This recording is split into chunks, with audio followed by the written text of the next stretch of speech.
үзэгчдээ Майндрум подкастын маань 2026 оны эхний дугаар хүрэхэд бэлэн боллоо.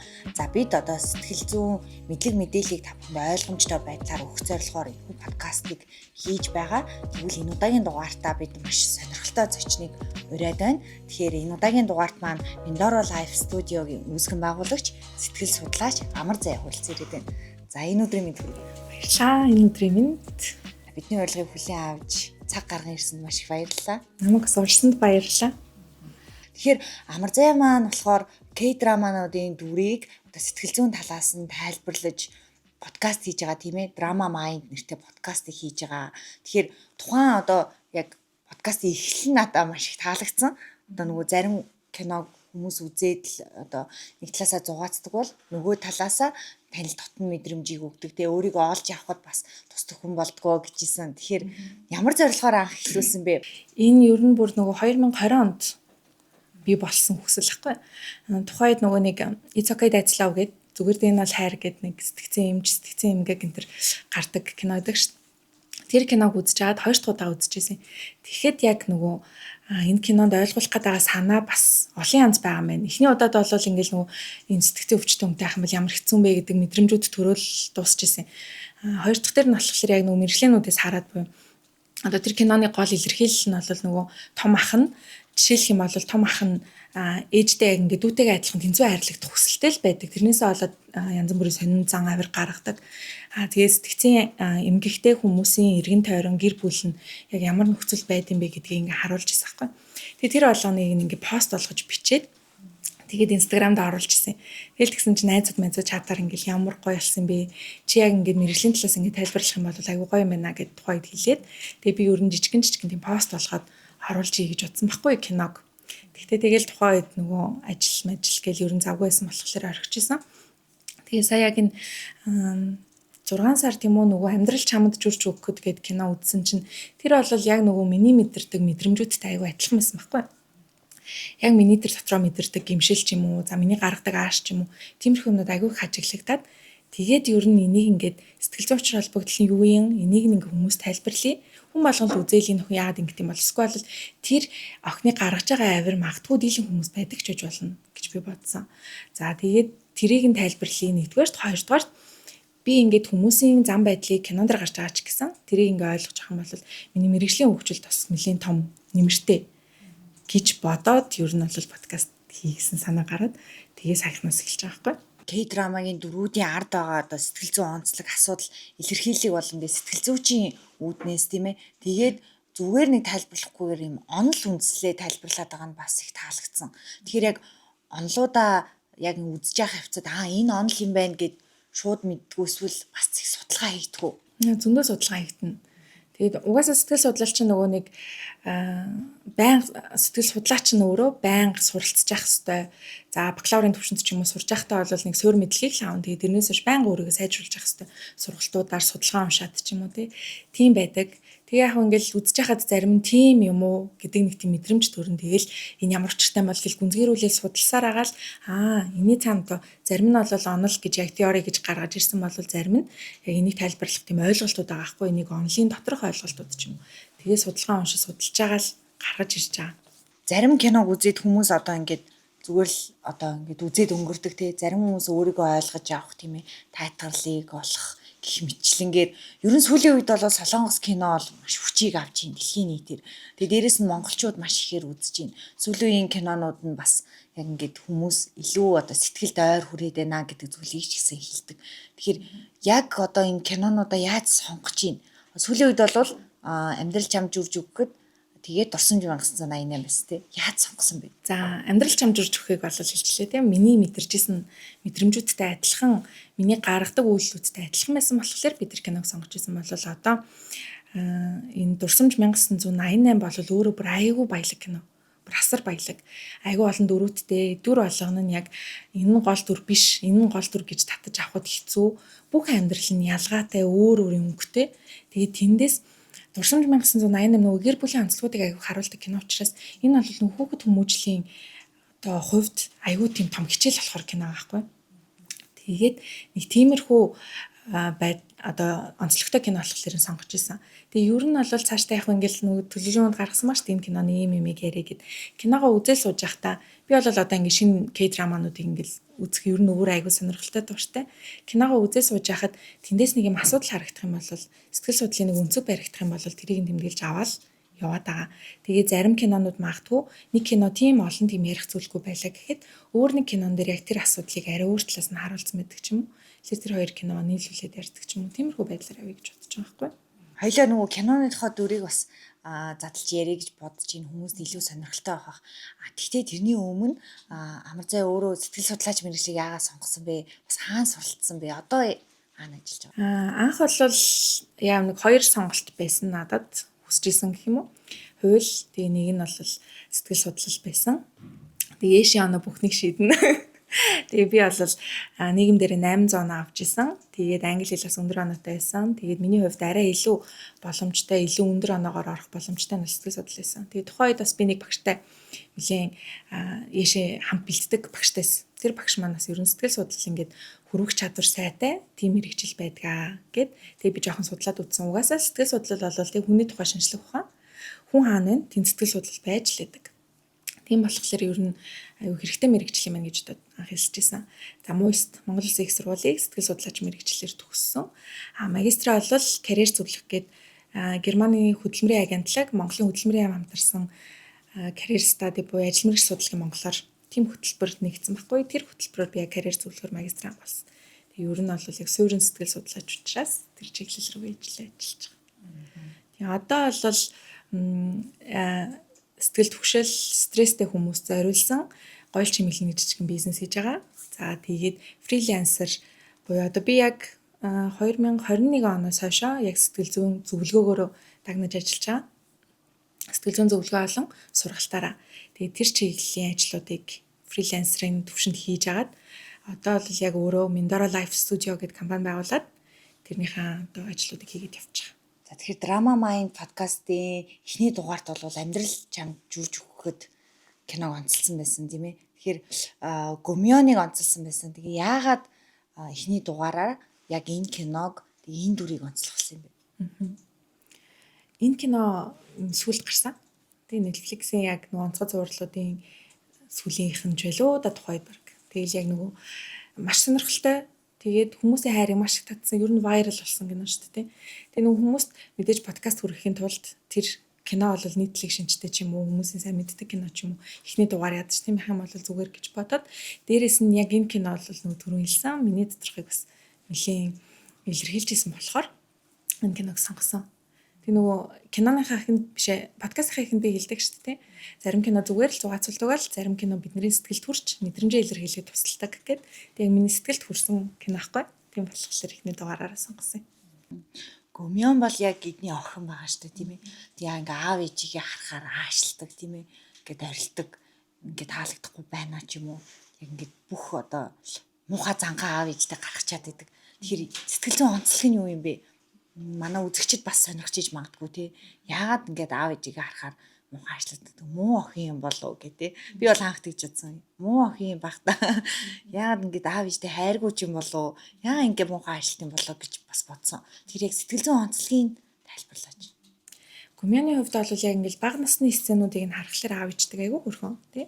Байдаг хэрнээ яг ингээд том болоод 10 жилээ төгсөөд гэх юм уу яг ээж аваасаа хоол явснаас хойш уцаар ярихаараа ч юм уу эсвэл нэг уулзлаараа байнгын л ингээд нэг юм уцаартай тий ингээд байнгын л аавтайгаа нэг тийм дотны юм ярьдаггүй тэгэл аавыгаа нөгөө аав нүрхийн ингээд өдөржингөө охиноо хүлээгээд гадаа суудсан байсан чи ирээд яахлаар ингээд гадаа суугаа хүлээж идэв ингээд аавыгаа шууд загнаал тий ээлжтэй уцаар ярих болгоно баг маргалтал тэгээ бусад хүмүүстэй харилцаж байгаа харилцааг нь харахаар ингээд даруухан дуу муутай тийм хэрнээ гэртээ ингээд өөрөө аддаг шүү дээ тий. Тэгээд тэрний шалтгаан нь нэгдүгээрт юу ажиллах вэ гэхэлэр ер нь үндсэн шалтгаан юу юм бэ гэхэлэр нөгөө сэтгэл судлал attachment theory гэж байдаг. Энэ бол Ленигшлийн онол. Тэгээд хүүхэд ер нь анхны асран халамжлагчтайгаа ер нь бага насндаа байгаа тэр хүмүүстэй өөрийг нь асарж байгаа тэр хүмүүст өсөж байгаа хүмүүстэй тогтоосон харилцаанчлалаа бий болдог зүйл. За багада тогтоосон энэ энэгшил магадгүй 0-3 наснд л тогтно. Энэ энэгшил насанд хүрсэн хойно бусадтай харилцах харилцаа тэгээ өөрийгөө илэрхийлэх чадварыг бүх зүйлд нөлөөлж идэг гэж үздэг байхгүй. Тэгэнгүүт гүмяны хувьд бол маш эрүүл харилцаатай гэр бүлд өсөж төрсөн хүүхэд. Ээж аав нь биедээ маш их хайртай. Тэр бол кинон дэр маш тодорхой гардаг шүү дээ. Ээж аав нь дээрэс нь ингээ охиноо амар их хайраар бүр маш их хайраар ингээ хайрлаад өсгөж байгаа нь харагддаг. За тэгэнгүүт ийм эрүүл гэр бүлд өссөн юм байна. Ээж аав нь байнга өөрийг нь дэмждэг юм байна, хайрладаг юм байна. Тэгвэл энэ нөхцөл хүүхэд ямар төрлийн энэгшилтэй болох вэ гэхээр яг эрүүл энэгшилтэй болж байгаа байхгүй. Тэгэнгүүт хүүхэд ингээ өөртөө ихтэй, өөрийнхөө хүссэн зүйлийг ингээд хүсэж байгаа зүйлээ, хүсэхгүй байгаа зүйлээ бусдад илэрхийлдэг тийм.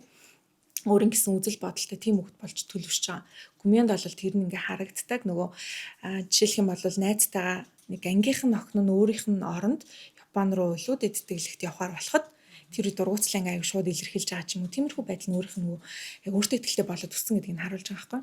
За тэгэнгүүт эрүүл энэгшилтэй хүүхдүүд ч мэдээж аав ээжтэй аяг хайрлуулсан юм байна.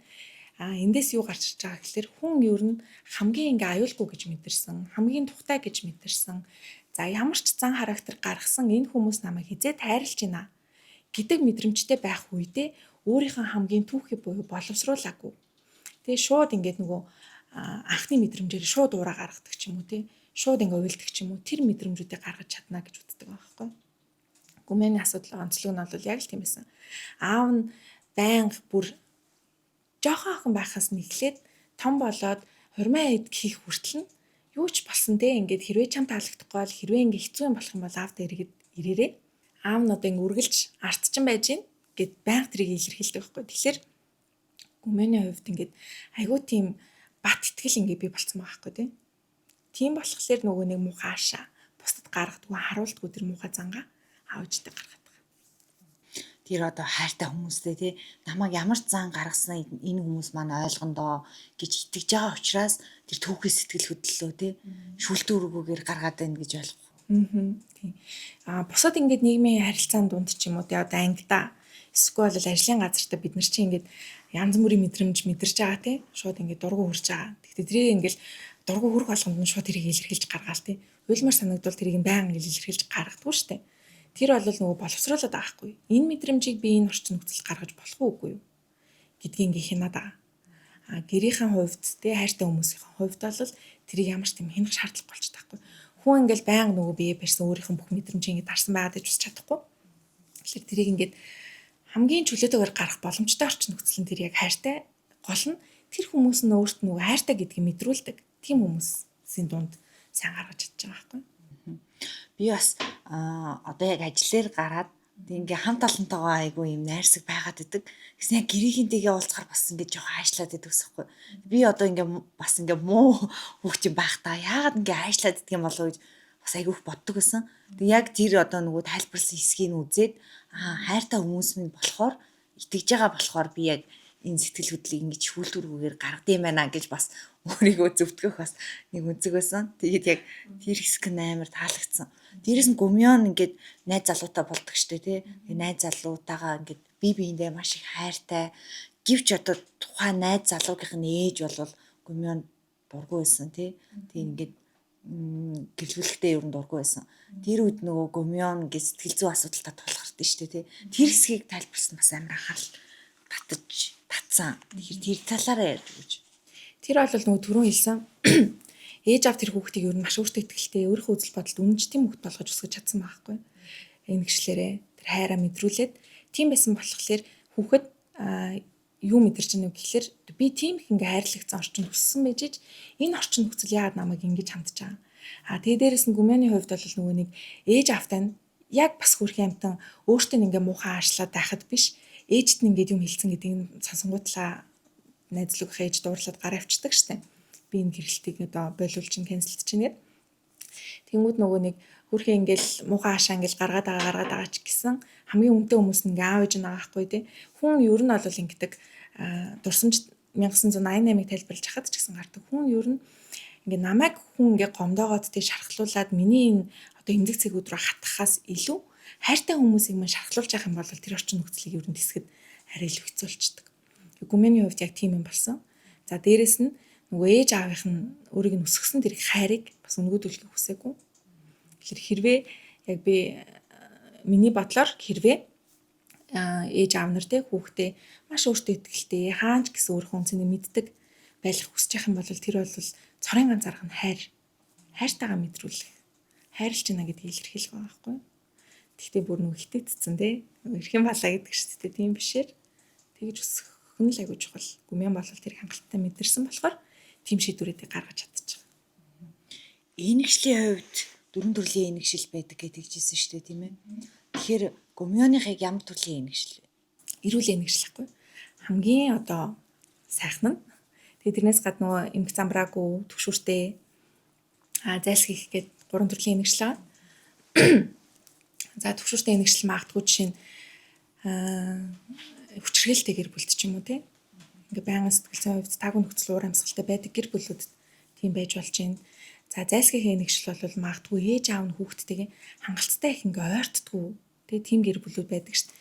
Ер нь нэг тийм дипломат харилцаатай ч юм уу тийм гэр бүлүүд эсвэл хүүхдээ ойр ойрхон орхиж явдаг ч юм уу тиймэрхүү нөхцөл байдал бий болж байна. За эмх замбрааг бол тий түрүүний хэлсэнчлэн хүчрхээлэл аригтлт юу гэдгийг асуудлуудтай гэр бүлүүд бас бий болчихлоо байхгүй.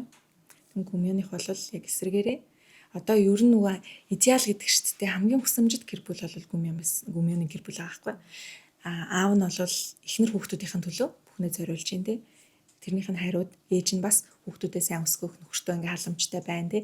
Хоёр биендээ хайртай байна. Тэр хайраа хүүхдүүдийн хайжууд илэрхийлж чинь хүүхдүүдэд тэр их хайраараа бас хайрлаж байгаа. Тэнгүүдээ тийм гэр бүл төссөн хүүхэд бол гүмэн шиг хүүхэд болох боломжтой байгаа байхгүй. Тэр яг энэ энэгшлийн онлоор бол хүүхэд те 0-3 наснда юу мэдэрсэн яг тэр хайраа хосын харилцаанд тэрс нь гэр бүл зохиохдоо үр хүүхэдтэй одоо яг тэр хандлага гаргадаг гэдэг жисэн. Энэгшил яагаад тийм чухал юм бэ? Одоо нэг угаасаа л 0-3 нас хүүхдийн одоо эхний тэр 3 жил бол хүний хүчил аягүй чухал гэж үздэг шүү дээ. Тэнгүүд ингээд хүүхэд эхээс түрэнгүүтлээ ингээл нөгөө шал танихгүй орчинд ингээ гараад ирж байгаа шүү дээ. Тэгэнгүүт нөгөө ээжийнхээ үнрээр ингээл мэдрээл те тэндээс ингээд энэгшлийн анхны холбоо үсэл. Тэгээл тэр хүмүүс тэр хүнд ингээ яаж хандж ийн гэдэг чинь бүгдээр ингээл тархинд хадгалагдал явж байгаа те. Бид нар ухамсартайгаар санахгүй байсан ч гэсэн тэр бол бидний ухамсаргууд ч юм хадгалагдсан байж тархинд бичигдээд үлдсэн зүйлүүд байгаа байхгүй.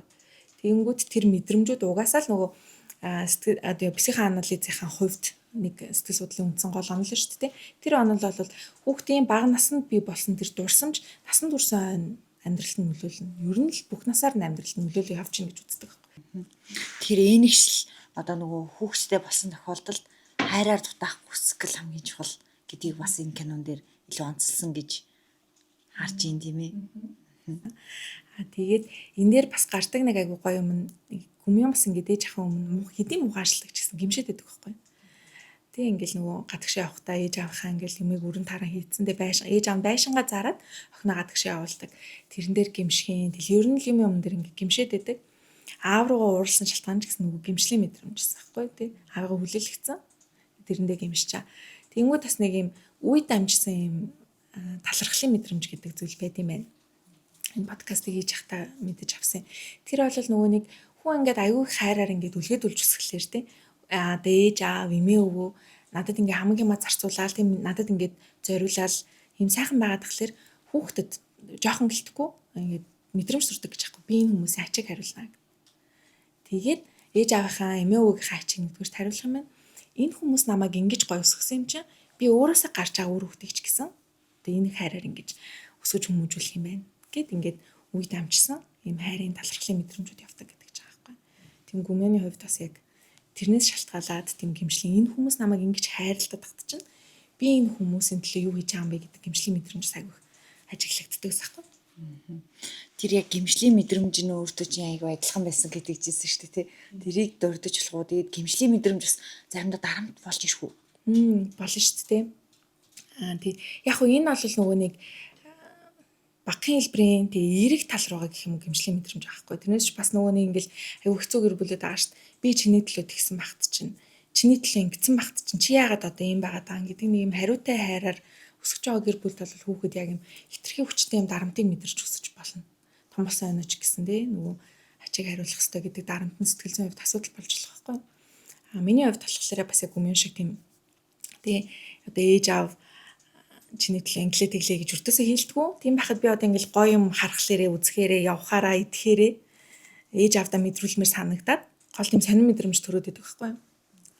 Тэгэл тэр шалтгаан бас киногоор яг илэрхийлэгдэл ер нь л нэг ийм асуудал байдаг юм байна.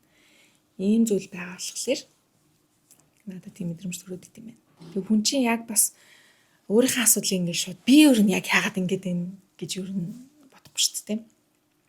Магадгүй зарим тохиолдолд тэрийг ингээд шалтгаантай ч гэж бодохгүй. Тэг ч юм уу те. Бүр хэцүү асуудал гэдэг бол асуудалч гэж мэдэхгүй байж болох байхгүй. Тэгэхээр киногоор дамжуулаад азар миний тэр мэдрэмжийг тайлбарлах үз кино гарч таарсан. Тэгээ тэрийг ингээ хайгаад хүмүүс тайлбарлахын тулд судалсан чинь яг миний нөгөө дотор мэдрэгдээд байдгийг оновчдоор тайлбарлчихж байгаа байхгүй. Тэгэхээр яг киног тайлбарлаад тийм сэтгэл зүйн онцлогуудыг гаргаад яг ингэж олон нийтэд хүргэхэд ямар мэдрэмж авсан бэ? Бас хариу ямар хүмүүс одоо комент бичиж сэтгэлүүд ирж ирсэн бэ? Надад нэг ингээ бүр амар гоё санагдсан нэг комент нь яг өөрөө сэтгэл зүйчтэй уулзсан юм шиг санагдлаа гэдэг комент байхгүй. Тэгэхээр яг тэр хүний дотор мэдрэгдэжсэн зүйлүүдийг нь би яг киногоор дамжуулаад киноны дөрүүдээр дамжуулаад тайлбарласан байгаа байхгүй. Тэгвэл хүмүүсийн ер нь надад чатаарч гэсэнтэй ер нь яг подкастын бичлэгийн мандаар комментарч гэсэн айгүйх тийм комментууд ирдэг. Яг би байна. Би яагаад ингэж идэг гэсэн мэгсэн чи яг ийм юм биш үү? Эн чи яг би юм шүү гэдэг комментууд айгүйх ирдэг. Тэгэхээр энэ бол нөгөө яг миний хийж байгаа үндсэн зорилго байгаа даахгүй тий би хүмүүст өөрийнх нь асуудлыг нь ойлгуулмаар байна. Тий асуудалтай гэдгийг мэдээд байгаа ч гэсэн шалтгааны мэдгүй байгаа хүмүүс тэгвэл шалтгаан нь юм бэ гэдгийг нь ойлгуулмаар байна. Магадгүй зарим тохиолдолд тэрийг үзэж хагаад кинон дээр тэр асуудлаа даван тулсан тохиолдлууд бас байгаа шүү дээ.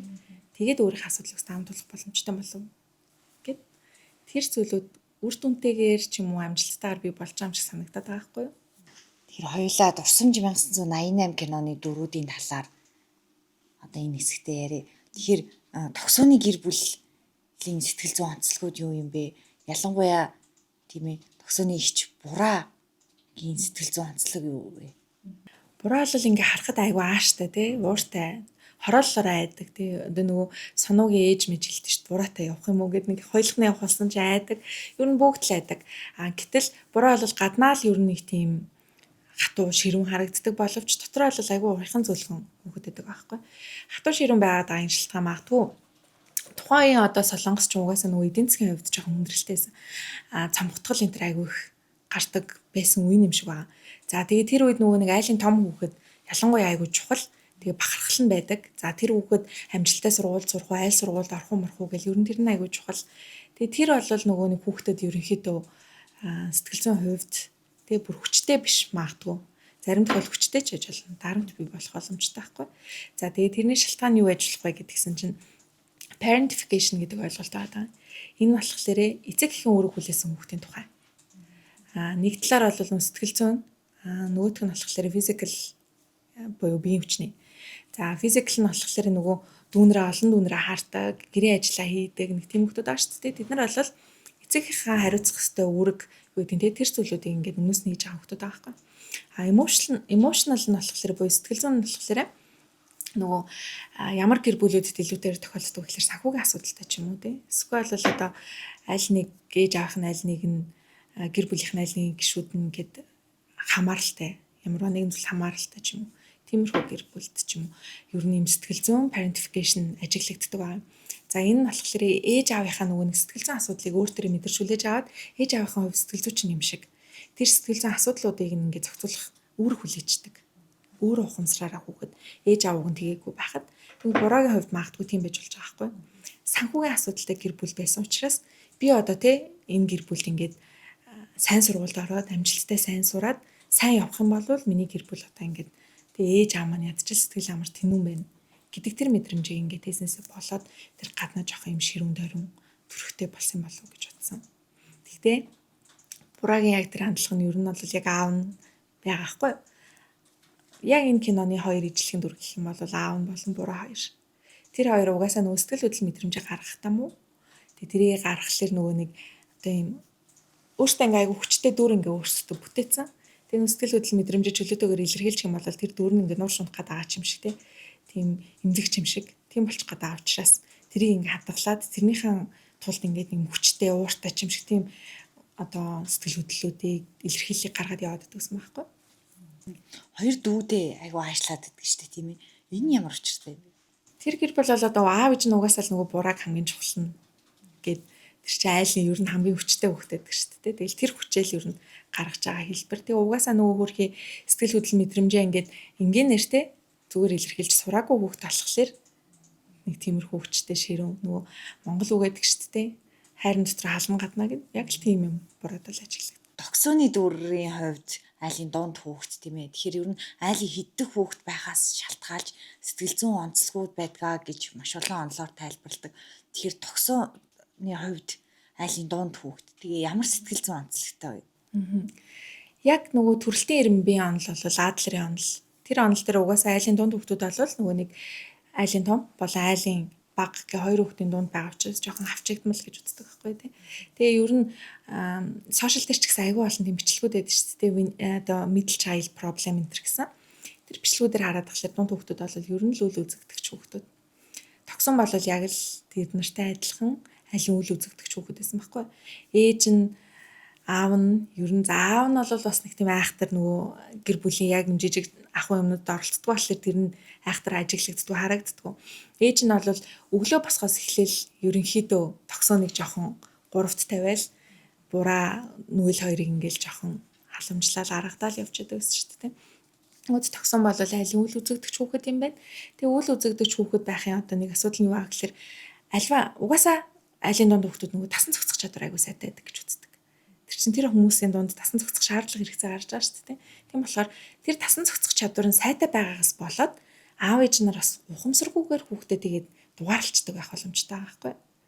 За токсон бол нөгөө нэг тэр айлын ус нь подкаст дээр хэлж байгаа те токсон бол тэр айлын ус нь буруу бол гал нь нүгэл одоо юу ч хэдэн те гэхдээ нүгэлийн онцлог нь бол жоохон имзэг буруу бол жоохон ширүүн тэнгүүд ээж нь бол яг энэ тэнцүү ингээд энерги эрч хүч сэтгэл зүйн хувьд ч биеийн хүчний хувьд ч гэсэн зарцуулж чадахгүй учраас хамгийн нөгөө нэг бүх юм зөгцчдөг. Үлдээсэн ч гэсэн юу ч хэлдэггүй, гомдолдоггүй, ууралдаггүй тэр хүүхдээ ингээд ерөөхдөө орхитуулах хандлагатай байдаг. Тэгээ ээж аав нар ер нь энийг ухамсартай болон ухамсаргүйгээр англин ялгалт хийждэг. Айлын дунд хүүхдүүд тийм ээ анги хамт олон дундаа ер нь бол маш одоо ив найрамдлыг эрхэмлэгч тэгээ бусдын ая ивийг олохдоо сайн дасан зохицох чадвар сайтай гэдэг чинь шүү дээ тийм ээ. Тэгэхээр ер нь бураагийн хувьд бас гэхдээ аав ээжтэй гомдоод яваад байдаг тийм. Тэгээ нэг өдөр тесэрдэг шүү дээ тийм. Тэр нь одоо ямар шалтгаанаар тесэрж байна? Одоо тэгэл хөөх юм ингээл хуримтлагдаал аа шүү дээ. Тэгэл тэр болгонд одоо ингээд кинон дээр нэг тийм нөгөө өндөгний сцен шүү дээ. Хоёр өндөг шарснаа хинт бураа нүгэл хоёрт өнгөтлээ. Манай токсон хар шашин туртай юмч хар шидчих гээд тэгчдэг. Тэр бол тэнгүүд токсон гэж болоог юм шиг тийм ээ тийм гээд аваад идчихэж байгаа байхгүй. Тиймэрхүү байдлаар угаасаа нөгөө ус хүүхэд учраас тасан цогсоос урцсан учраас тэр асуудлуудыг ингээл тоохгүй яваалсан. Гэхдээ тэгээ тоохгүй байна гэдэг чинь тэр хүүхэд үрцэн энэ дэр имзэглэхгүй байна гэсэн үг биш байхгүй. Хүнд ингээд мэдрэмж төрж байгаа тэр мэдрэмж нь ингээд зүрхэнд ч юм уу хаанч тархинд ч юм уу хуримтлагдаал яваалаа. Тэгтэл яг нөгөө өөрийнх нь энэ одоо нэг юм бөмбөлөг байлаа гэж бод тэ. Тэр бөмбөлөг нь ингээд дүүрхээ ээжтэл тэрийг ингээд шаар байлаа гэж бодох. Шаарыг нь хагалцсан юм бочаад байхгүй. Хин ч өөрийг нь тоохгүй байгаа юм шиг тийм мэдрэмж төрүүлсэн. Хэсэг нь бол нөгөө хөөхөө өөрийнх нь хувьд бол хүн болгоны хувьд төрсө өдрөм чухал шүү дээ. Тэр өөрийнх нь чухал баярыг хизээж ээж аав нь тэр хүүхдийн онцгой баяр гэж тэмдэглэж байгааг байхгүй. Тэгээ би энэ удаад ядаж тэхгүй гэд хилээд тахт нь хөөхөө өнгөрсөн жилээсээ хойш хэлсэн байгаа байхгүй юу. Тэгж яхад нь хинж таагаагүй байсан тэр хүүхдээ яг тэр ингээд шаарыг хаглаад тэгээд тэр тесрэлт ер нь бол явагдаж байгаа. Тэгээд тэр төрсөн өдөр дээр тэгж тесрэлсэн болохоос биш ер нь эрт орой эзэн нэгэн цагт гаргал байсан мэдрэмж. Гаргал байсан илэрхийлэл. Тэгэхээр хоёулаа айлын том дунд хүүхдүүдийн сэтгэл зүйн онцлогийг ярьлаа. Бага хүүхдүүд бас хэрэг үзчихвэл ямар сэтгэл зүйн онцлог байдгийм бэ? Нүүйл жишээ нь ямар сэтгэл зүйн онцлогтой байсан бэ? Нүүлийн хувьд бол нөгөө нэг дээрээ хоёр амар ихчтэй байгаа байхгүй тий. Нэг нь юм амар ууртай. Токсон бол нүүйл тайртайгаа илэрхийлдэг. Гэтэл нэг бас юм жоох ширүүндүү шүү дээ тий. Тийм болохоор нүүлийн хувьд за тэгээд аав ээж хоёр нь бас ингээл хүүхдүүдэд загинж магнал тэдний гэрүүл чи нэг юм амар чимээтэй шүү дээ. Тэгээ нүүлийг яг харах юм бол тэр амар чимээтэй нөхцөл нүүл юу ч болоо өмөр хоолой идэж сууж идэг. Юу ч болоо юм шиг ширтээ сууж идэг зурагт мөрөгтэй үзээд ч юм уу. Тэгээ тэрнээс нь харахад бол айлын дунд бага хүүхдүүд бол нөгөө юмсыг айгуу сайн ажигладаг. Орчин тойрноо хүмүүсийн сэтгэл хөдлөл мэдрэмж яаж ийж гэдэг айгуу сайн одоо ажигладаг хүүхдүүд байдаг.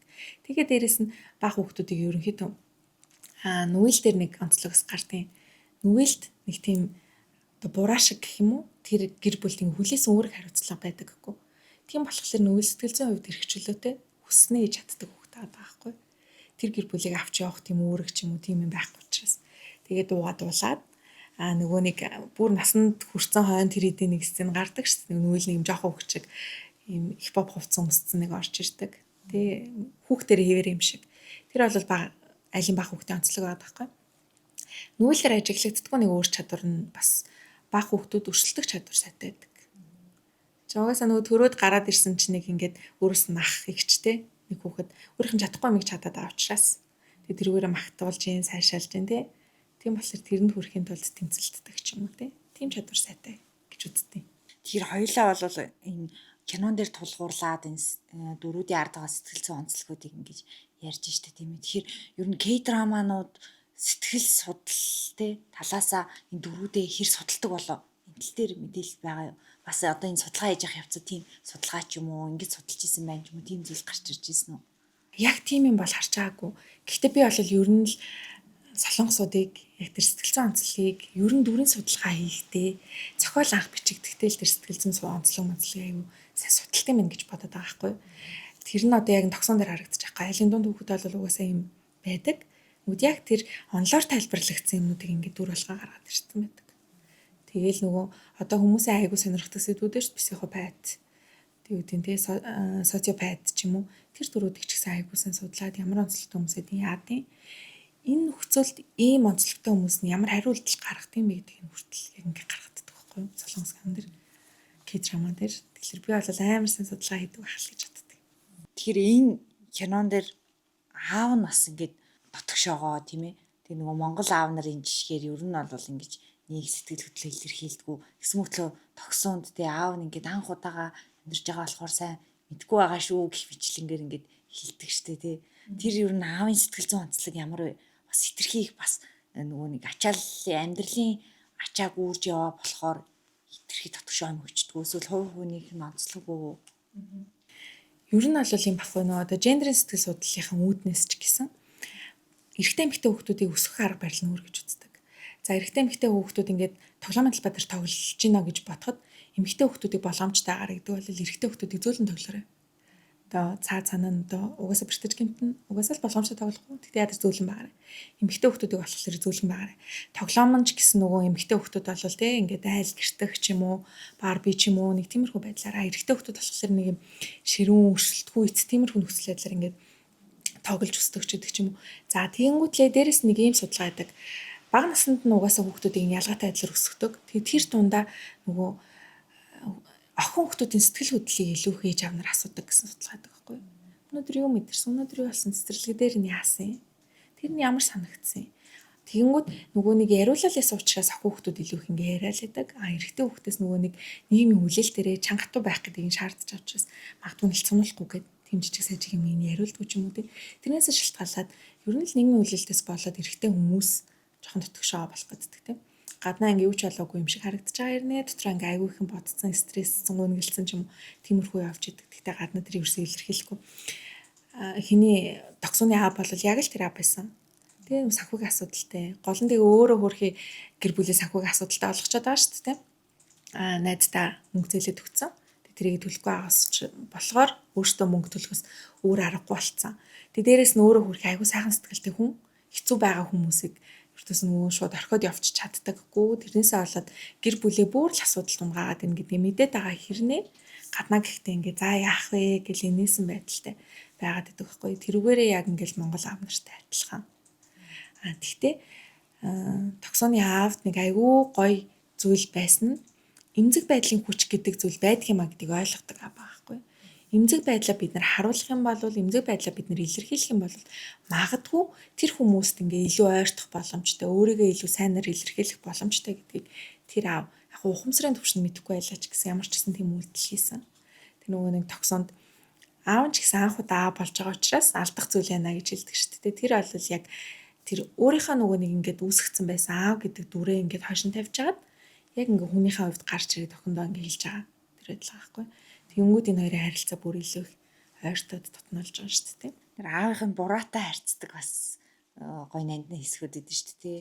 Сурахаар явахт нь ийм байраа зогсож идэг. 20-ийн агаар томцсон готлаа ингээд жижээс хийгээд өмсцэн байдаг те. Тэгэхээр ингээд бураатаа ингээд харьцаж явах хэцүү гэж тайлбарлаж ирсэн те. Ягаад бураатаа харьцахад аав нь тийм хэцүү байсан юм болоо. Тэгээ тэр хайрын мэдрэмжүүдээ бас үйлдэлээрээ л илэрхийлээд байна уу? Одоо нөгөө хайрын хэл гээд байгаа шүү дээ. 5 төрлийн хайрын хэл байгаа. Энийг бол ер нь хосууд те, ер нь ээж аав нар хүүхэд ч гэсэн хайрын хэл те. Тэгээ ээж аав нараас хүүхдийн хайрын хэлээр ярих шаардлагатай. Хосуудас би бинийхээ хайрын хэлээр ярих шаардлагатай. Тэгмүүд тэр гэр бүлийн хувьд бол угаасаа л нөгөө үйлдэлээр хайраа илэрхийлдэг. Тэгээ бараг л ганц амаараа ингээд сэтгэл хөдлөл мэдрэмжээ илэрхийлдэг нь хөрөхөд тогсон л гэсэн. Тэгмүүд буруу хоёрын харилцаа яагаад тийм байсан бэ гэхэлэр өдрөө анх хэлсэн тэр хоёр яг адилхан байхгүй юу? Нөгөө нэг ижил зэнгүүд түлхэлцээ тесрэг тэнгүүд таталцдаг гэдэг шиг. Яг ижилхэн учраас нөгөө хоёлын юм дүртэй, хоёлын юм лагс үрхий. Тэгээ нөгөө нэг огт тийм сэтгэл хөдлөл мэдрэмжээ хуваалцж байгаагүй хүмүүс чинь гинт ингээ ярилцах юм бол айгүй нэг тийм awkward нэг тийм сонир нөхцөл байдал үүсэх учраас тэр нөхцөл байдлаас ингээл зайлсхийгээл яваад дагсан байхгүй. Тэгээ нөгөө им хөвчөөл аав нас тийм. За зүгээр яв гэд өөрийнх нь дотор нь эвгүй болоод байгаа учраас тэр нөхцөл байдлыг үүсэхгүй охиндоо харуулахгүй гэд яв гэж явуулчихад байгаа байхгүй. Тэгж жагаад яг тэр цахааны хэсэг бол тэр хоёрын тэр завсар хэлсэн зайг бүр ингээд байхгүй болгосон. Тэр чинь л бас нөгөө нэг эмзэг байдал гэдэг чинь ямар хүчтэй юм бэ гэдгийг л харуулж байгаа нэг хэлбэр байгаа байхгүй. Эмзэг байдлын хүч бол харилцааг илүү дээдлийн түвшинд, дараагийн түвшинд гаргах боломжтой нэг хүчин зүйл. Эмзэг байдлаа илэрхийлснээр илүү ойлголцдог гэж ойлгож болох уу? Тийм. Чадахгүй байгаагаа илэрхийлээд те эсвэл хүсэхгүй байгаагаа эсвэл мэдэхгүй байгаагаа илэрхийлэх нь тэр хүнийг дорд үзэхэд нөлөөлөхгүйгээр илүү те тэр хүнийг ойлгоход тусдаг хүн болоод байгаа байхгүй. Тэр ээж нь бас ингээд туслах зүр юм шиг хэрнээ бас тэр гэрийн уур амьсгалыг зохицуулдаг. Жишээ нөгөө тогсон хичээхээ нөгөө джинсийг өмсөө явчихдаг тий. Тэгэнгүүт нөгөө нэг хуцаа хайгаад ирэнгүүт ээж нь сургууль руу залгаа тогсон гүйж ирээ тий. Ингээ мдэггүй байхад нь ингээ яс тавьчихдаг ч юм уу. Ээж нь ингээ зохицуулах үүрэг гүйцэтгээд идэг. Тэгэхээр ээж нь ямар үүрэгтэй вэ? Сэтгэл зүйн хувьд яг тэр гэр бүлд. Бас л яг ингээл нөгөө Монгол ээж нартай адилхан. Одоо би өөр улсын ээж нарыг мэдэхгүй болохоор л Монгол ээж аав ярьж байгаа шүү дээ. Ээж нартай адилхан уур амьсгалыг зохицуулагч хүмүүс байгаа байхгүй. Тэр гэр бүлд ширүүн ингээд асуудалтай тийм таг уур амьсгал бий болохгүй тулд хичээдэг. За бураа тогсон хоёрын хоорондох ширүүн харилцааг зохицуулах гад хичээж дээ тий. Ихчээгээ уурлаа дүүгээ загнахаас сэргийлж дээ. За аав нь бас уурлаа тогтуудыгаа загнахаас сэргийлж дээ гэдэг ч юм уу. Тиймэрхүү байдлыг ингээд жижигхэн өнгөн зохицуулаад явчихдаг. Одоо нөгөө энэ кинонд бол ингээд нөгөө 1988 оны үйл явдлыг төрсөлдөг тийм ээ. Ностальжи эффект гэж байдаг. Энийг тайлбарлаач. Ер нь яг ностальжи эффектийг мэдмээр санагдсан одоо шалтгаан гэх юм бол нөгөө иймэрхүү энэ цаг үеийн киног бид нар ер нь айгүй тавтан үзэлдэг шүү дээ. Эсвэл бид нарт ингээ ойрхон санагддаг ч юм уу. Тэгээ ер нь тэрнээс нь эхэлж ярьсан дээрх бид нар ер нь яагаад ингээ киног тавтан үзэддэг юм бэ гэхэлэр нэгдүгээрс нөгөө киног ихний удаа үзэхлээр зүгээр үйл явдал дөрүүдийг ингээд хараад өнгөрдөг. Одоо юу болох гэж яах гэж байна. За тэгээ жоохон төгшөр мэдрэн те. Одоо энэний дараа юу болох юм бол төгсгөл нь ямар ах юм бол гэж боддог. Бол хоёр дахь удаанаас эхлээд хүн сэтгэл зүйн хувьд арай тайван нөхцөл байдалтай. Тэр дөрүүдийн онцлогын үе яагаад ийм үйл гарч байгаа гэдэг илүү нарийн цааш шалтгаануудыг нь ойлгодог байхгүй. Хоёрдугаарт нь болохоор тавтан үздэг шалтгаан бол ностальжи эффект. Энэ бол нөгөө яг тэр цаг үеийн киног одоо бидний бага насны үеийнх ч юм уу тэр үеийг харуулж байгаа киног үзэхлээр бид өөрөө тэр дурсамж руугаа хөтлөгддөг. Бидний өөрсдийн тэр бага насны дурсамжууд ингээд толгомцдор ингээд нэрээ би бас ингэдэг байсан шүү дээ гэд тэр чаргалтай сайхан гоё мэдрэмжүүд дурсамжууд наашаа гараад ирдэг болохоор биднээс тэр киног үздэг юм байна.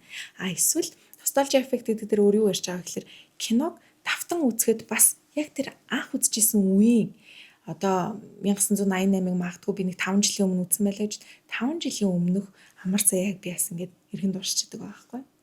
Тийм болохоор илүү дотн дулаан мэдрэмж төрүүлээд энэ төрлийн кинонуудыг үздэг юм л. Бар ээжийн гэр бүл гэдэг чинь хууны аав ээжтэй. Бар ээжийн дүр бас маш онцлог дүр. Тэгээ дээрэс нөгөө нэг цэвэршилтийн үе рүүгээ ороод явж байгаа хямрал нь гардаг. Тэгэхээр энэ гэр бүлийн дөрүүд дээр ямар сэтгэл зүйн онцлог гэдэг ер нь ингээ дүүр болгоно нь ингээ сэтгэл зүг гаргаж ирэх юм те энэ кинон дээр. Тийм. Энд бүр яг ингээ хүмүүсийн онцлогийг бүр амар сайн харуулсан байдаг байхгүй юу. Тэгээд Бар ээж бол ер нь хүмүүсийн айгүй туртай тий. Самуу оролын 90 садагтай гэлдэг. Тэ өөрөлд 90 хавцтай. Тэгээд 90 садагтай нэг онцлог бол ер нь хүн ингээд нас ахих тусам одоо ингээл нөгөө нэг дунд насны хямрал гэдэг нэг зүйл одоо midlife crisis гэдэг. Тэр бол нэг 40 наснаас 50 насны хооронд ч юм уу тохиолддог. Яагаад шалтгааны үе юм бэ гэхлээр хүүхдүүд ингээд гараас гараад том болоод зарим нь сургууль яваад ч юм уу эсвэл зарим нь тусдаа гараад ч юм уу гэрээсээ холдонгууд нөгөө амьдралын нутаг учир болж исэн хүмүүс нь ингээд байхгүй болчихлоор хос орсон мэдрэмж аваад ингээд бий болдог. Нэг айгу хүчтэй нэг сэтгэл зүйн үе шат байгаа байхгүй. Тэнгүүд 90 садагтай хувьд яг тэр үе шат хүүхдүүд нь хараахан тусдаа гараагүй яваагүй ч гэсэн тэр үе бий болох үедээ гэсэн айцыг төрүүлсэн нэг хэсэг болдог нь нөгөө ээж нь хин хамаатных руугаа явдаг байлоо тий явчаад тэгээ тэр хоорондоо хүүхдүүд нь та хоёр хүүхэд нь нөхөр нь арч байгаа алдаад аимшиг байж авах гэж бодоод ирсэн чинь хүүн хүүхдүүд нь нөхөр нь ингээм хамаг юмаа цэвэрлсэн тэгээ хоолунд хийцэн нүрс мөрсөн ядалцсан айгүй мундаг ажиж шүү дээ тэгсэн чинь уул нь бол хүүхдүүд нөхөр нь баярлуулах гэж хийждэг тэгтэл тэр ээжийн дотор би энэ хүмүүст ингээ хэрэггүй болсон юм гэдэг мэдрэмж төрчихөж байгаа байхгүй. Тэр бол яг midlife crisis ингээд хамгийн ихний үертэл тэгээ дээрэс нь ингээ хамгийн айц төрүүлэн яагаад байхгүй. Тэг хүн угаасаа хүүхдэд алчлаар л хүүхдийн хандлал амьдарч байгаа шүү дээ. Тэнгүүд тэр амьдралын нутаг учир нь ер нь л одоо яг оршин хямралд орох нөхцөл байдал бас болж болох байхгүй. Би яг юуны төлөө амьдарч байгаа юм бэ гэд өөр л өгөө өнгөж харах. Тэр нөхцөл байдал болчихж байгаа. Одоо бар ээжийн хувьд бол ингээд бүх залуунаас тий энерги хүүхдүүдэд зарцуулсан учраас хүүхдүүдэд ингээд хэрэггүй болчихжээ гэдэг мэдрэмжийг авангуудаа ингээд хямраад байна шүү дээ тий. Тэгэхээр бас нэг амар гоё хэсэг гэдэг шүү дээ. Тэр нөгөө саяны ярьсан эмзэг байдлын хүч дээр бас холбогдох бах тий нөгөө ээжээ пассвортынхаа ингээд нөгөө ихний үсэг хэлээд өгөөч гэсэн чинь ингээд уцаа таслаад гэсэн чинь үндэ англи хэл мэддэггүй байдаг тий. Тэгэхээр энэ дээр бас сул тал гэдэг те одоо ингээд самуу хорооллын бар атагтаа матагтаа гэсэн мөртлөө бас сул тал байдгийг тухайн үед харуулж ирсэн. Энэ бас ингээд сэтгэл зүйн хувьд ингээд ямар одоо онцлогтой харуулж байна. Одоо нөгөө нэг 90 хатагтай гол онцлог нь угаасаа л бүгд агуулаг гэж боддог. Тэгээ нөгөө яг тэр пассворд асуудаг үе дээр бас нөгөө том хүүгийнх нь аавтайгаа ярилцж байгаа хэсэг гардаг шүү дээ. Тэрэн дээр ээжийг агуулаг ажил хийдэг байсан гэж бодож исэн. Тэгээд ааваасаа ээж тийм ажил хийдэг байсан. Тэгээ асуусан чинь аав нь үгүйчтэй ээж чинь бага ангиалт төгссөн шүү дээ. Тийм ажил хийж байгаагүй гэд тайлбарладаг байхгүй. Тэгтэл нөгөө нэг ээж нь угаасаа айгу хүчтэй эмэгтэй учраас хүмүүс тийм мэдрэмж ингээд төрүүлсэн байсан байхгүй. Тэгээд тэр мэдрэмжэндээ өөрөө бас ингээд одоо итгэцэн тэр мэдрэмж дотор амьдарч байгаа шүү дээ. Тэр дүр дотроо дүрээ өсгсөн учраас тэгэж явж байгаад тэр нь үгүй байсан маа гэдэг нь хүү дээр нь ялангуяа хүүхдүүдтэй бол хамгийн мундаг нь хамгийн лаг нь хамгийн сайн байх хүсэлтэй байтал хүн тэрийг мэдэх гээд байдаг. Тэгээд тэрийг хэлж чадахгүй байжгаад яг л нөгөө токсооны аав шиг өөрийнх нь чадахгүй гэдгийг хэлсэн. Тэгтээ ингээм амар ичиж чагаад жохона гэж арай гэж нэг хэлдэг шүү дээ. Тэгэнгүүт яг түрүү хэлсэнчлэн харилцааны дараагийн туршид гарчиж байгаа буюу жохон бол ээжигээ дорд үзээгүй те ээж мяа юм гэж огт бодоогүй. Ээжигээ харин ч ингээд илүү хайрлахын нэр сэтгэлэнд төрөөд пассвортын дээр нэрийг ингээ галглаа бичээд өчтдөг шүү дээ. Тэгэхээр хүн өөрийнх нь нөгөө нэг чадахгүй мэдхгүй тэр зүйлээ хэлэх юм бол бас тэгээ нөгөө хүмүүс яг хөө тэгтээ муухай хүмүүс бас нийгэмд байгаа л хэл та тий. Гэтэ яг юм гэр бүлийн хувьд ч юм уу найз нөхдийн хувьд ч юм уу магадгүй илүү өөр төвшөнд харилцаа нь өөрийгөө илүү сайнаар ойлгох боломж нөхцөл бий болж байгаа. Нөхрийнхээ хувьд ингээ маш их хошигнадаг өдөр тутамдаа ингээ хошигноод гэд гар маргаа өргөж мөргөө мэдлдэг тий. Тэрнийг ингээ тогсоон л ингээ хариу ингээ гар мараа мэдлдэг тий.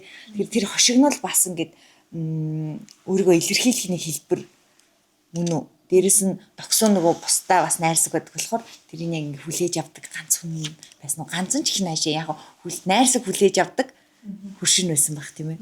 Тийм хошигнолыг ер нь бол хүмүүс янз бүрийн байдлаар ашигладаг юм лээ. Тэгэнгүүт яг тэр аавын хувьд бол нөгөө гэр бүлийнхээ уур амьсгалыг ингээд 50 байлгах зорилготой. Ээж нь бол их ширүүн хүн шүү дээ. Тийм болохоор уур амьсгалыг 50 байлгах чаа. Хоёрдугаарт нь бас нөгөө нэг бусадтай харилцах гүүр болгож хүмүүс айгүй хошигнолыг ашигладаг. Шинэ орчинд орохлоор нөгөө нэг хүмүүс хагахын тулд бас мөвчлөлтөө юм ярьдаг шүү дээ. Яг тэр зарчим байгаа байхгүй. Тэгээ угаасаа бас нөгөө сэтгэл хөдлөл угаасаа л эрэгтэй хүн те нийгмийн хүлээлт дээр бас сэтгэл хөдлөл мэдрэмж авах тэр ярихгүй байна. Тэдний гэр бүлийн ер нь сэтгэл хөдлөл мэдрэмж авахд ярьдаггүй шүү дээ. өдөр тутам юу болсноо ч ярьдаггүй. Тэр нь бүр нөгөө ээжийнхэн цэцэн дээр харагддаг штэ. Хүүдэрээ ирээд соноо ээжтэй бүх юма ярьдсан байна. Чи ч гэсэн ээжтэй юм арих юм бол ээжт нас гоё яана гэж хэлдэг. Тэр гэр бүл ямар хаалттай гэр бүл байсан яг тэр хэсэг дээр харагдаж байгаа байхгүй тийм. Тэнгүүд тийм хаалттай хүмүүс рүү яаж ойртох юм бэ гэхлээр мөвчлөлтэй байдлаар. Хөнгөн байдлаар энийгээ таниагаад те. Зүгээр ингээд зүгээрээ аав чамайг дэмжиж гин гэдэг тэрийг хүртэл ингээд хөвгчлөлтөөр хэлдэг. Тиймэрхүү байдлаар хүүхдүүдтэй гэрийнхэнтэйгээ ойрхон байх гэдэг байгаа шалтгаан ба. Тэгэхээр хоёлаа ингээд дөрүүдийг ярьлаа шүү дээ тийм ээ. Тэгэхээр дүүр болгон харилцаа адилгүй. Тэрэн шиг амьдрал дээр хүн болгон ингээд харилцаа адилгүй сэтгэл зүйтэй байх. Тэгэхээр магадгүй өөрийгөө би ямар сэтгэл зүйн онцлогтой болоо гэсэн асуултын тэмдэгтэй байвал хамгийн анх шатны зөвлөгөө юу гэж зөвлөх вэ? Өөрийнхөө доторлуу сайн өнгөх юм болов өртөө сайн ярилцах тий юу мэдрээд хүмүүс ер нь ингэдэг байхгүй яг хүн ингээ мэдрэмж сэтгэл хөдлөл гэж ярихлаар бүгд мэдж байгаа шүү дээ тий уур бухимдал байдгийн баяр хөөр тий тоглол моглол эдний бүгдээ мэднэ. Гэхдээ яг яагаад ямар нөхцөл би тэр мэдрэмжийг мэдрээд байна гэдэг хүмүүс ер нь анзаардаг байхгүй юу? Амар ууртай ингээл хүмүүс байлаа гэж бодъё тий. Тэр хүмүүс тэгтэл ерөнхийдөө нэг хэдхэн шалтгаанаас болоод уурлаад байдаг ч юм уу. Тэр хүн яг тэрийг ингээ барьж авах шаардлагатай байхгүй. Тэрийг бариад авчих юм бол цаашаа ингээ хөөд явах боломжтой гэж бодож байна. Гэхдээ би бол бас сэтгэл зүйн зөвлөгөөн дээр киног аягүй ашигладаг байхгүй. Кино бол тусгалын арга буюу сэтгэл судлалын одоо айгүй тийм чухал арга байдаг проектив гэд. За тестүүд, проектив тестүүд гэл өвчин олон юмнууд байдаг. Яг тусгалын аргаар хүний сэтгэл хөдлөл мэдрэмжийг киногоор ингээд амжуулаад гарах боломжийг бий болгодог байхгүй.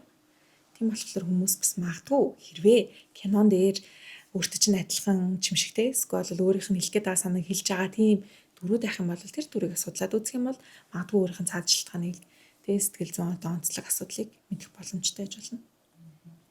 Тэр зөвлөгөөн дээр бас кинонуудыг ашигладаг гэдэг чинь шүү дээ тийм ээ.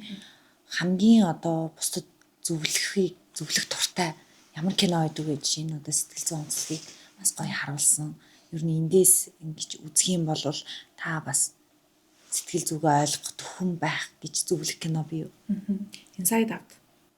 Тэр угаасаа л нөгөө хүний тархин доторх сэтгэл судлалч угаасаа л нөгөө хүний сэтгэц тий заавлыг судалж байгаа шинжлэх ухаан шүү дээ.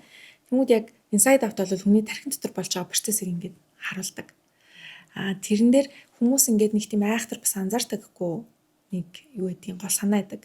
Тэрний юу гэхэлэр ингээд бид нар дандаа л жаргалтай сайхан эерэг мэдрэмж сэтгэл хөдлөл мэдрэх хэрэгтэй юм шиг байгаад байхгүй. Сүрх сэтгэл хөдлөлийг бүгднийг буруу гэлээдэг. Тэгтээ сүрх сэтгэл хөдлөл байж ич бид нар ер нь баланстай амьдрна. Яг тэр санааг ингээд тэр кинонд аягүй харуулдаг байхгүй. Тэгээ хүмүүс тэлэр ингээд нөгөө зөвлөгөөн дээр те уурлаад байна, эсвэл бол гуниглаад байна.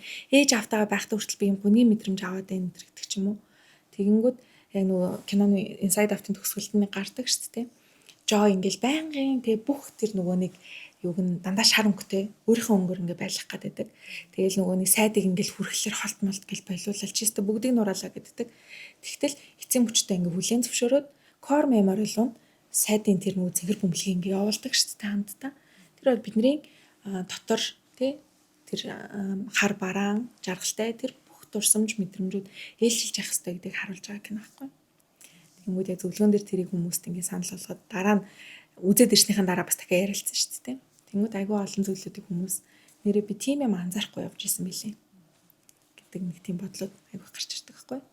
Сэтгэл судлаачийн зүгээс яг ингэж кинон дээр тулгуурлаж дөрүүдийн цадах сэтгэл зүйн онцлогийг гаргаж ирж байгаа нь өөрийн хувьд ямар санагдаж байгаа? Яг хувь үндэ ямар мэдрэмж авч байгаа? Маш гоё байгаа. Үнэхээр гоё байгаа. Яг ингээл зүгээр онлигтай одоо жишээ нь parentification гэдэг нь бол ийм хэлт юм аа гэд ярихад хүмүүст ер нь бол нэг хайхтар хүрхгүй шүү дээ. Тэнгүүд кинон дээр яг эн чинь бодитоор харуулад за яг кино бол дэлгэцийн санаа зүйлтэй. Гэхдээ л бидний нүдэнд яг иймэрхүү байдлаар ингэж гарт юм гэдгийг харуулад ярьж байгаа учраас илүү надад тийм өгөөчтэй юм шиг санагдаад байгаа байхгүй юу. Тэгээд сэтгэл судлаачийн бас нэг үүрэг нь сэтгэл судлалын тэр ойлголт мэдээллийг нийгэмд таниулах гэдэг байхгүй. Тэгэхээр би бас энэ үүргээ сайн биелүүлж байгаа гэж бодож байна. Одоо ямар дөрүүдийг тайлбарлах гэж төлөвлөж байна? Хүмүүсээс ингээд санал ирдэг бас тэр киноны тэр дүрийг ярил ямар вэ гэд. Одоо болохоор би нөгөө Аюугийн тоглосон My Mister гэд кино нэлийн дээр үеих бас тэр киног ярьт юм уу гэж бодож байгаа. Тэр кинон дээр бас олон Ийм болсон юм уу гэж бодохоор нэг тиймэрхүү хэсгүүд дөрүүд байдаг байхгүй. Тэр киног яриа гэж бодож байгаа. Тэгээд ер нь ингээд цаашдын төлөвлөгөөнүүд төр бас нэг хүмүүжлэлтэй холбоотой эцэг хүүхдтэйгээ харьцах байдалтай холбоотой зүйлүүдийг бас ярихаар төлөвлөсөн байна. Тэгэхээр яг ингээд нэг дүр дээр сэтгэл зүйн онцлогийг гаргаж ирэхийн тулд судалгаан дээр хичнээн цаг зарцуулж байна уу? Би одоо нэг подкастыг яг тэр нэг бичлэг хийхэд ингээл 3-4 өдөр ер нь болж байгаа байхгүй юу. Тэгээд яг ингээд тэр ойлголтуудаа гаргаж ирэх тэр дөрүүдийн онцлогуудыг ингээд тодорхойлоод текст болгоход нэг өдөр хагас ч юм уу болчих. Тэгээ харин хамгийн хэцүү үе нь юу вэ гэхэлэр нөгөө киноны юм жижиг хэсгүүд байгаа шүү дээ. Тэрийг хайж болох. Нөгөө би киног бараг ихнээс нь дахиад ингээд нэг бүрчлээ үзэж байгаа байхгүй. Тэгээ тэндээс дугаараа гаргаж авч байгаа. Тэгээ яг судалгааныхын хувьд бол харьцангуй гайгүй яг миний мэрэгжил учраас бас тийм хол зүйл биш учраас харьцангуй гайгүй. Бас багшилж ийсэн, одоо бас багшилж байгаа гэсэн тийм ээ. Оюутнуудтай ажиллахаас ямар байдаг вэ? Маш гоё шүү дээ. Ер нь бол их сургууль, могст ажиллаж байгаа хүмүүсийн дийлэнх нь оюутнуудаа ингээд хорогдоод тэр хүүхдүүдээр хөглөгдөөл байж байгаа хүмүүс байхгүй. Оюутнууд бол амар тийм 10 жилийн хүүхдүүдийн отомлын аяг төлөвшсөн. Тэгээд сурах ирмэлцлэлтэй ч юм уу тэ ойлгоё гэсэн сэтгэлтэй. Тэгээд сүүлийн хүүхдүүд бол бас айгүй итгэвтэй. Өөртөө олын мэдээ таних гэсэн тийм айгүй хүсэл ирмэлцэлтэй болцсохгүй. Тэгээд ярьж байгаа юмыг гоёор хүлээж аавн өөртөө дэлгэрүүлээ судлаад эргээ тийм байд юм билээ хэлж байгаа юм ч юм уу ер нь айгүй гоё. Шавнар нь бас их үзэж байгаа юу? Тэгж байгаа. Чатар ичил багшаа тэр дугаарыг үзлээ гоё юм гэл хэлж байгаа. Залуухан өсөхгүй шүү дээ тийм ээ. Тэгээд олон шавнартай болоо дээрэс нь зүгээр энгийн үзэгчдэд бас одоо сэтгэл зүйн тухай ойлголт мэдээллийг өгж яагаад маш их баярлалаа. Тэгэхээр маш өгөөжтэй санагдсан. Тэгээд бас жонхооны дүр болоод бас нөгөө найз нь өгдөн шүү дээ тий. Тэр найзын дүрүүд ямар утсахад талаар бас ярил хүмүүс сонирхолтой байж магадгүй хоёлаа тэрийг бас үзээд ярьчих тий.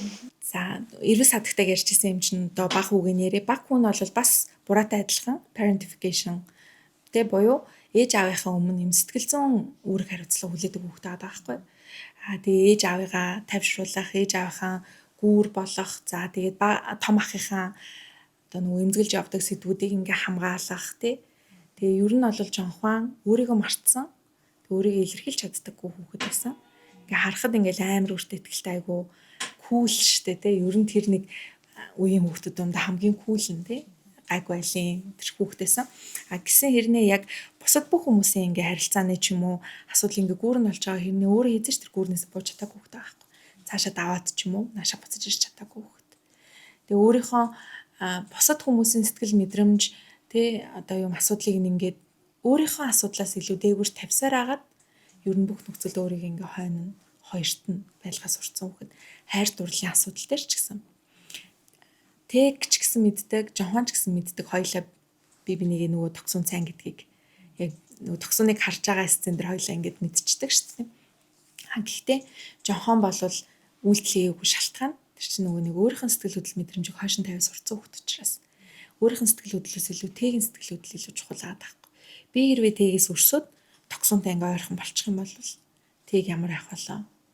Яг ухамсарлахгүй байж магадгүй гэхдээ цаашлах юм бол тийм байх боломжтой байхгүй. Түнрээний хувьд бол энэ киноны ер нь хамгийн өрөвдөлтэй дүр. Үйл хагарах хүчирхийллийн золиос болсон хүүхд тахгүй. Ээж нь аягүй амжилттай карьер хүсэн эмэгтэй. Аав нь болохоор сургуулийн эрхлэгч угаасаа нэг жоохон ширүүн дөрөн тийм. Тэнгүүд өөрөө ч гэсэн нэг кинон дэр нэг хэсэг дээр анги дээр хэлдэг төрсө өдрийнхөө маргааш гэрээсээ цугцсан шалтгаан юу юм бэ гэсэн чинь би жилдээ ганцхан удаа ээжийнхээ хоолыг иддэг. Тэгээ идэх байх гэсэн чи ээж нь хийж өгөөгүй гэдэг жаахгүй. Тэнгүүд хөрхи тэр хүүхдийн хүсэл нь одоо бусад айлын хүүхдүүдийн хувьд те нөгөө дөрвийнхээ хувьд бол өдөр тутмынх нь л юм байгаа байхгүй. Тэгээ ээж аав нөгөө нэг хүүхдтэй ингээл мөнгө үлдээчээд те хөргөчөөд өргөчөөд энэ айгүй олон аав ээж нараас яг иймэрхүү алдаа гаргаж байгаа байхгүй. Болоод байна гэж бодоод итэл хүүхдэд нөгөө нэг сэтгэл зүйн хэрэгцээ айгүй чухал. Тэр хайрлагдж байгааг мэдрэх те сэтгэл хөдлөл мэдрэмжээ илэрхийлэхэд нь тэрийг нь сонсох хүн байна гэдэг нь айгүй чухал. Түнрээний хувьд тийм хүн огт байгаагүй. Айгүй ганцаарцсан мэдрэмжтэй хүүхдээсэн. Тийм болохоор бас нөгөө нэг хөвгчлөлтэй штэ түнрeen ч бас тэр үйлдэлүүдийг илэрхийллүүдийг гаргадаг байсан байж болох байхгүй. Тэгээд яг нөгөө нэг угаасаа хүсдэг цорын ганц юм нь тэр хүүхдийн одоо гол хүсэж байгаа зүйл нь юу вэ гэдгийг кинон дээрч харагддаг. Ээж нь тэр нэг осолд ороод цагдаа дээр очисны дараа хүүдээ 7 байцаатай шүл хийж өгөөд тэг хамтдаа суугаад иддэг. Гэсэн чинь өндрөн тэр үед мөхөр амар баярлж байгаахгүй хөр юм та. Тэгэхээр яг л үндсэн хүсэл нь цаад зорилго санаа тэр л байсан. Үл айхрах хүчрхийл дуртж байгаа хүүхдүүдийн хамгийн хэцүү хэсэг нь бол тэр байгаа байхгүй. Тэр одооны нийгэмд бас ингээд хүүхдүүдээ тий угааж дутаахгүй амьдруулгын тулд гээл өглөө гараал үндснийх нь хойно ирээл тий бас Улаанбаатар хотод түжил ямар байгаа вэ? Тэгээл явдаг. Тэгэхээр эцэг эхчүүд юуг анхаарах хэрэгтэй гэж зөвлөх вэ? Харвардын их сургуулийн нэг лонгитюд урт хугацааны судалгаа байхгүй туршилт судалгаа. Тэрэн дээр аз жаргалтай амьдралын үндсөөр нь юу юм бэ гэдгсэн чинь өртөөсөө мөнгө, идэл хэрэглэл биш, дурсамж гэж аахгүй. Дурсамж, experience, туршлага гэж байгаа. Тэгэхээр ингээд одоо яг ингээл нөгөө нэг угасаал ээж аа болгоны л хүсэж байгаа хүслэл гэдэг хүүхдээ угаарч таахгүй сайхан амьдруулъя гэж хүсэж байгаа. Гэлээ гэхдээ аз жаргалтай амьдралын түлхүүр болвол насан турш хүнд ч гэлтгүй хүүхдэд ч гэлтгүй угасаал тэр дурсамж юм болвол тий тэр хүн хоорондын харилцаа юм болвол тэрэн дээр ингээд сайн анхаарах хэрэгтэй. Аав ээж нар 5 минут ч хамаагүй хүүхдэд зарцуулах шаардлагатай байхгүй. Унтахын өмнө орлооч гэсэн тий өнөөдөр юу болсон тэр өдрийнхэн сэтгэл хөдлөл мэдрэмж басан үйл явдлуудыг сонсоод тий хайртай гэдгийг хэлээд эсвэл илэрхийлээд оронд нь оруулахад бол тийм айхтар их цаг маг шаардахгүй байхгүй тий. Тиймэрхүү жижигхэн үйлдэлүүдээс л ер нь хүүхдийн тэр эрүүл сэтгэл зүйтэй өсөн тойрнох нь шалтгаална. Түүнээс гадна одоо би ингээд сэтгэл зүйн онцлогоо мэдхийн сан гэж хүсэж байгаа бол кино үзэхээс гадна юу зөвлөх вэ? Кино үзэж өөрийнхөө дүрийн онцлогийг мэдхээс гадна ямар зөвлөгөө өгөх вэ? Өөртөөгөө сайн харилцах хэрэгтэй. Хизээнээс одоо англи сэтгэл зүйчтэй уулзхалаар ямар мэдрэмж төрсөн? Хизээнээс ийм мэдрэмж төрсөн? Тэр үед яагаад ингэсэн бол гэж асуудаг шүү дээ. Яг тэрэн шиг л өөртөө ажиллах хэрэгтэй байхгүй юу? Яагаад би энэ үедэд ингэ хэцүү мэдрэмжтэй байгаад байгаа юм болоо? Гэхдээ яг ингээд сүүлийн үед бол одоо ерөн сэтгэл судлалын ингээд хөгжлийн эхний жилүүдэд саяхны хүртэл ер нь асуудал төр ингээд төвлөрдөг гэсэхгүй. Миний сэтгэл зүйн асуудал юу вэ? Тэрний шалтгаан нь юу вэ? Гэт ухдаг байсан бол одоо позитив сэтгэл судлал, эерэг сэтгэл судлал гэж гарч ирээд байгаа шүү дээ. Тэр бол нөгөө хүний цэцэглэн хөгжих, сайн сайханд хүрэх тэр зүйлүүдэд нөлөөлөх хүчин зүйлүүд нь юу юм бэ гэдэг дээр илүү фокуслаад тэрийг нь илүү дэмждэг. Тэгэхээр магадгүй хэрвээ та өөрийнхөө тэр өнгөрсөн дурсамж руу ч юм уу ухахыг хүсэхгүй тий өөрийнхөө асуудалтай хэсэгтээ ноцтолмооргүй ч гэсэн өөрийнхөө сэтгэл зүйг ингээд дэвшлүүлээ тий сэтгэл зүйн тайван бай гэж бодож байгаа юм бол эерэг сэтгэл судлалын аргыг одоо ашиглах буюу тий өөрийнхөө давуу тал чаддаг зүйл юу вэ миний онцлог юу вэ гэдэг дээр илүү төвлөрүүл зүгээр юм болов. Яг одоо энэ сэтгэл судлаач мэрэгчлийнхээ зүгээс бас цаашдаа юу зорж байна? Энэ подкастаас цаашдаа үргэлжлүүлж хийх үү? Ямар дөрүүд дээр их ажиллах вэ? Хийн одоо ингээд хүмүүсээс нөгөө ирж байгаа комент, мессеж интерес надад аюу хурам зориг өгч байгаа учраас би үргэлжлүүлээд бол нэлээд хийн гэж бодож байгаа. Тэгээд бүр тийм айхтар том зорилго байхгүй ч гэсэн ер нь чадах чинээгээрээ хүмүүсийн сэтгэл зүйн эрүүл мэндэд туслах л үндсэн зорилго байгаад байгаа. Тэрний энэ подкастаар дамжуулж байгаа нь өөрийн хувийн сэтгэл зүйн зөвлөгөөний цагуудаар байж болж байна те. Эсвэл бол энд орж байгаа сургалтууд гэдэг ч юм уу. Тиймэрхүү байдлаар яг энэ сэтгэл зүйн эрүүл мэнд гэдгийг бусдад таниулах л тийм чин хүсэл зорилго байна да. За маш их баярлалаа. Бидний урилгыг хүлээн авч энэ удаагийн дугаард ирсэнд маш их баярлалаа. Баярлалаа.